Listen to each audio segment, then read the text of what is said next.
कराची में कमसिन बच्ची का मुबैना रेप के बाद कत्ल। मेरी बेटी का चेहरा तशद्दुद से स्याह हो चुका था। जब लाश मिली तो मेरे भाइयों ने कहा कि चेहरा ना देखो। मैंने उनकी बात मान ली, लेकिन जब पोस्टमार्टम हो गया तो मैंने चेहरे से चादर हटाई। मेरी बेटी का चेहरा बुरी तरह बिगड़ चुका था। उस पर बहुत तशद्दुद किया गया था, इस कदर कि चेहरा स्याह हो गया था।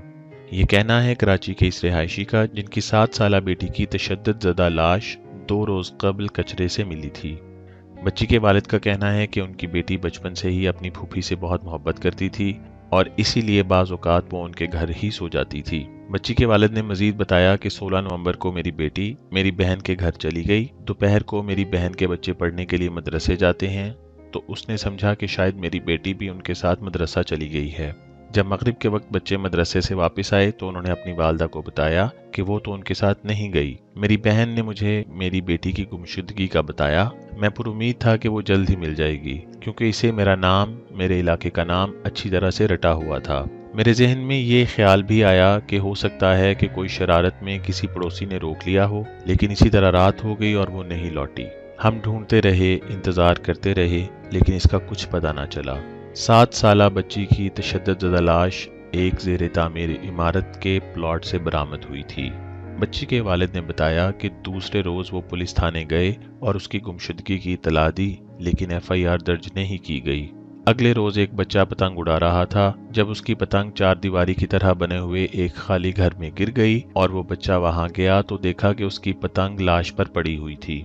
उस बच्चे ने शोर मचाया कि जिस लड़की को सब ढूंढ रहे हैं वो तो यहाँ मौजूद है, जिसके बाद पुलिस आई और इसको अस्पताल ले गई।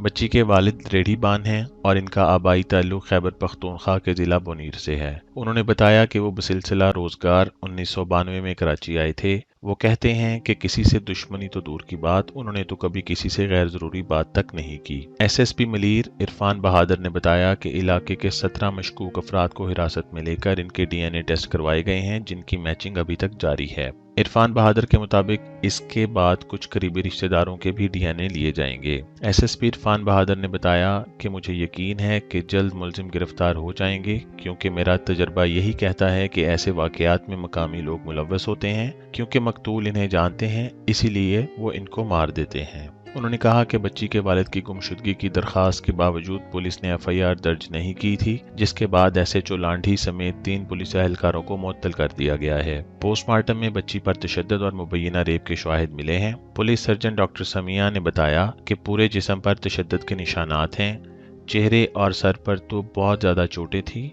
और रेप के शवाहिद भी मिले हैं। डॉक्टर समिया सैयद के मुताबिक बच्ची को बहुत मारा पीटा गया। लगता है कि बच्ची ने काफी मुजाहिमत की थी। इसके हाथ और टांगों पर निशानात थे जो जाहिर कर रहे थे कि इसने खुद को बचाने की कोशिश की थी। नाक और मुंह बंद करने के अलावा गला दबाने के भी शवाहिद मिले हैं और बज़ाहिर इस वजह से बच्ची की मौत वाक़या हुई। तो नाज़रीन, ये अपनी नौइयत का पाकिस्तान में होने वाला पहला वाक़या नहीं। इससे पहले भी हम हज़ारों ज़ैनबों को इस तरह से जिनसी इस्तेसाल का निशाना बनते हुए देख और सुन चुके हैं। तमाम सुनने और देखने वालों से एक ही इल्तमास है कि खुदारा अपने छोटे और बड़े बच्चों का ख़ास ख्याल रखें। उनको अपनी निगरानी के अलावा अपने घर से बाहर ना निकलने दें। स्कूल, मदरसा और कॉलेज जाने वाले बच्चे और बच्चियों को अनअटेंडेड बिल्कुल ना छोड़ें।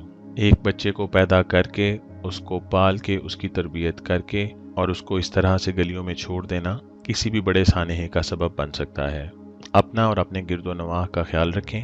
हमारी मज़ीद आने वाली वीडियोस को देखते रहने के लिए पाकिस्तान न्यूज़ TV को सब्सक्राइब करें। मिलते हैं अगली वीडियो में।